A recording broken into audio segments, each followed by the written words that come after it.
Dua, menjatuhkan pidana kepada terdakwa dengan pidana penjara selama 6 tahun dan 6 bulan dan denda sebesar 1 miliar rupiah dengan ketentuan apabila denda tersebut tidak dibayar akan diganti dengan pidana kurungan selama 6 bulan.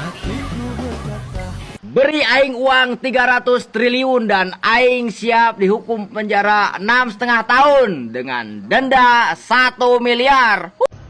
Cina eksekusi mati Li Jianping karena gelapkan 6,6 T, korupsi terbesar dalam sejarah. Sedangkan di dimensi lain, hal meringankan dalam vonis Harvey Mois, sopan punya tanggungan keluarga. Aduh, gimana? Negara ini mau bersih dari para koruptor.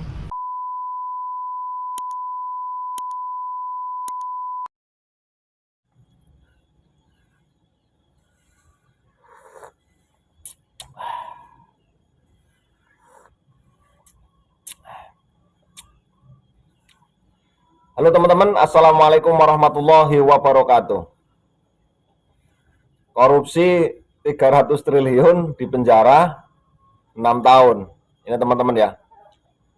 Banyak sekali dari kalangan netizen ini ya yang mengatakan beri aing duit 300 triliun, aing siap di penjara dengan denda 1 miliar. Ini sindiran yang cukup enggak cuman pedas teman-teman ya, tapi apa ya, mungkin nuncep, kalau bahasa Jawanya nuncep di dalam hati ya, mek kroso. Bayangkan dengan alasan yang aduh, piye lur kira-kira pendapatnya sampean. Nah ini teman-teman ya, ada banyak sekali komentar dari para netizen ya.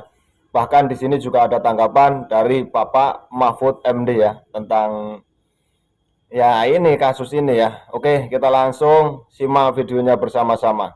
Beri aing uang 300 triliun dan aing siap dihukum penjara 6,5 tahun dengan denda 1 miliar. Coba kene sesana genya. Aduh, muni asa kejam kene ka badau gayam can beungeut narjetnya pasti tewak can hukumanana. Wah, sampai dah tuh ah. Korupsi 300 triliun cuma divonis 6,5 tahun penjara. Harvey Mois ya? Iya. Makin gila aja hukum di negeri ini. Tahu nggak kenapa hukumannya ringan? Kenapa? Katanya selama persidangan Harvey Mois itu berlaku sopan dan punya tanggungan keluarga. Alasan konyol macam apa itu? Dikira semua penjahat di penjara nggak punya tanggungan keluarga apa? Nggak konyol bro. Nyatanya itu keputusan hukum yang terus dipertontonkan di negeri ini. Lah kemarin aja di Cina korupsi 6 triliun langsung divonis hukuman mati. Gak usah heran, penjahat di negeri ini kan selalu berlindung di balik hak asasi manusia. Pantesan aja ada yang bilang pencuri di Arab dipotong tangannya, pencuri di Cina dipotong lehernya, pencuri di Indonesia dipotong masa tahanannya. Iya juga ya, sangat ramah sekali terhadap penjahat. Apalagi kemarin Pak Prabowo bilang kalau koruptor mengembalikan uang yang dikorupsi mungkin bisa dimaafkan. Kan kita jadi bertanya-tanya ya, gimana nasib negeri ini ke depan kalau hukumnya terus seperti ini? Bisa-bisa makin hancur nih negeri. Ya begitulah kenyataannya. Kalau kita masih berharap pada hukum buatan manusia, jangan harap hadir rasa keadilan. Oke teman-teman ya, kita lanjut komentar-komentar dari para netizen yang cukup luar biasa. Kalau pernyataan kayak gini keluar dari karakter kayak Shinchan, kayak Doraemon, atau kayak Hamtaro, ya gue nggak perlu dengerin lah. Tapi ini yang bilang Menteri Hukum. Menteri Hukum. Udah tahu ini keputusannya ada di kejaksaan. Ya kalau ada, ya tolong dong dicek. Kok bisa kejaksaan memiliki peluang untuk memberikan pengampunan kepada koruptor? Kalau fokusnya ke pemulihan aset, yang dipikirin tuh gimana caranya ngebuat orang jadi takut untuk korupsi. Biar nggak pusing-pusing mikirin gimana caranya memulihkan aset atau uang yang diambil oleh koruptor. Ini 2025 aja belum, udah ada aja nih wacana-wacana yang kayak gini. Gak kebayangkan lu udah nanti 2025 PPN bakal naik dan kalau wacana ini sampai disahkan, nah kebayang dah tuh koruptor bisa diampunin. Gokil. Indonesia negara hukum, cakep. Korupsinya nomor 1, cakep. Assalamualaikum warahmatullahi wabarakatuh.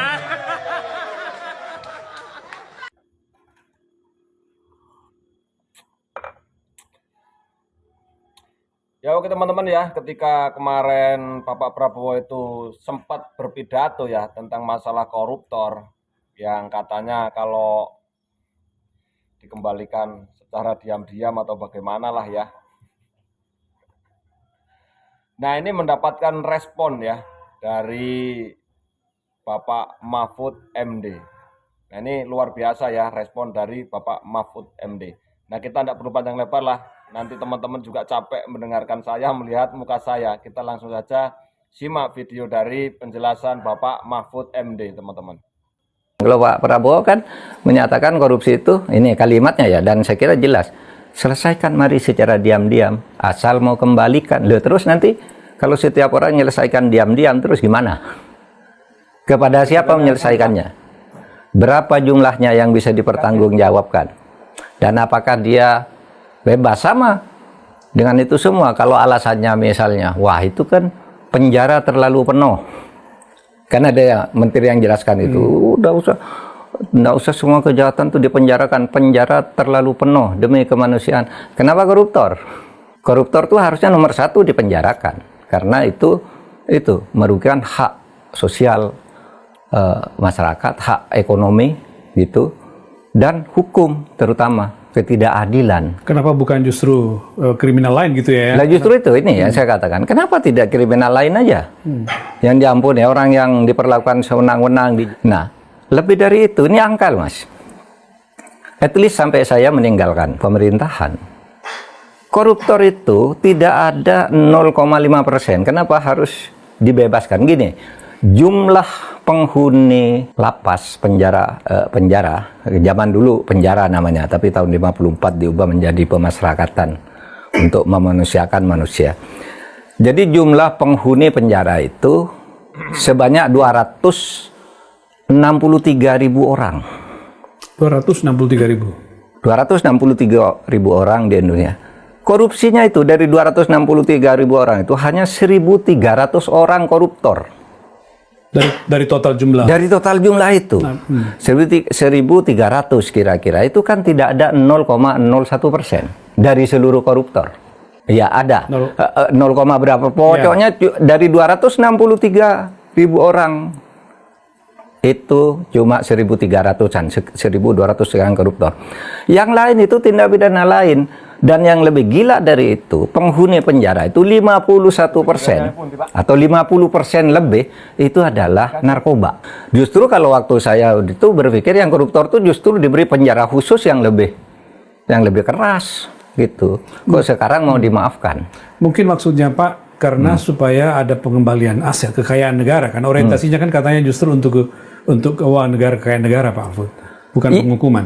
Nah itu yang salah lagi, karena orang dibawa ke pengadilan tuh kekayaan negaranya ndak hilang. Korupsi 300 triliun cuma dihukum 6,5 tahun. Bukti lemahnya niat pemberantasan korupsi. Guys, vonis hukum yang dijatuhkan buat suami Sandra Dewi yaitu Harvey Muiz tuai banyak banget kritikan nih. Soalnya ya, kerugian negara tuh gede banget loh, sampai 300 triliun. Masa cuma dihukum 6,5 tahun? Banyak yang kritik kalau ini bukti pemberantasan korupsi itu lemah dan gak bakal bikin koruptor takut. Hal ini dijelasin sama Charles Simabura dari Pusat Studi Konstitusi Fakultas Hukum Universitas Andalas. Bagi dia, ini bukti pemberantasan korupsi lemah dan memperpanjang sejarah penanganan yang buruk guys. Charles nambahin, kalau jaksa tuh wajib ajukan banding biar Harvey Muiz dihukum lebih berat. Padahal tuntutan jaksa aja 12 tahun. Masa cuma dihukum setengahnya? Kerugian negara sampai 300 triliun loh. Kalian setuju apa enggak guys kalau terdakwa korupsi itu wajib dihukum berat biar kapok?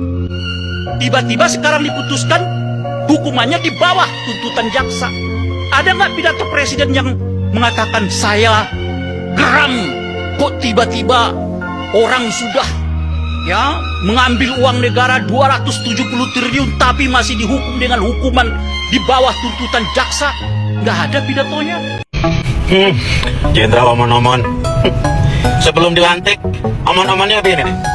Akan saya kejar koruptor sampai ke Antartika, sampai ke Bulu Sahara. Omon-omon. Setelah dilantik, hei para koruptor, hei teman-temanku, kalau kalian kembalikan diam-diam, kalian akan saya ampuni. Yang penting dikembalikan ya. Aduh, gimana? Negara ini mau bersih dari para koruptor. 300 triliun potensi kerugian negara, itu cuman dihukum 6 tahun. Kalian tahu nggak? Itu 6 triliun, ya 6 triliun di China, tembak mati. Ya harusnya Pak Jenderal itu, hey, saya saat ini telah dilantik, saya akan sediakan 100 peti mayat. Ya 99 untuk kalian para koruptor, dan 1 untuk saya jika saya berkorupsi misalnya. Begitu dong. Kejagung tegas tolak denda damai dengan koruptor. Nah ini baru yang benar, karena Kejagung tegas pandang bulu buat nangkep koruptor. Denda damai dengan koruptor yang diusulkan Menkumham Supratman Andi Aktas ditolak Kejagung. Kejagung menegaskan bahwa tindak pidana korupsi adalah kejahatan luar biasa yang tidak boleh diberi ruang untuk dinegosiasi melalui mekanisme apapun, termasuk denda damai. Kalian setuju juga nggak nih sama Kejagung? Nah oke, bagaimana menurut pendapat teman-teman semuanya tentang kasus korupsi yang terjadi kemarin ya, yang sudah divonis?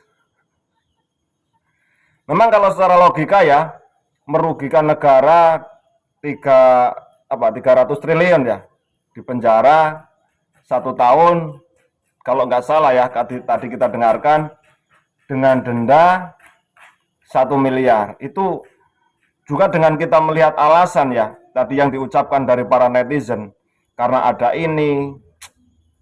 Ya kalau seandainya seperti itu ya, bisa rusak negeri ini teman-teman ya.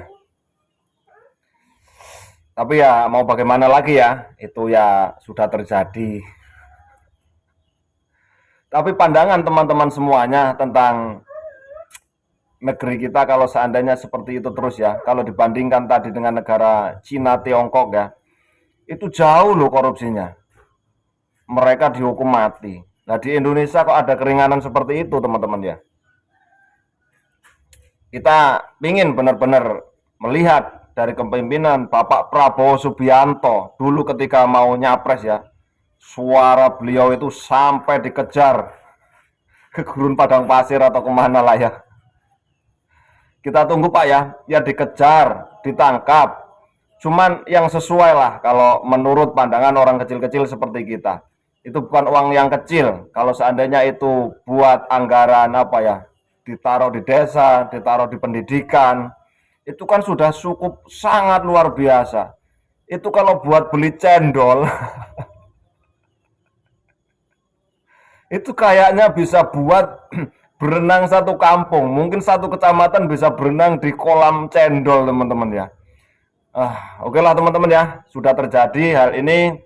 Ya kita cukup menonton dengan apa yang sudah terjadi. Terima kasih buat teman-teman semuanya. Mohon maaf kalau ada salah kata. Wassalamualaikum warahmatullahi wabarakatuh.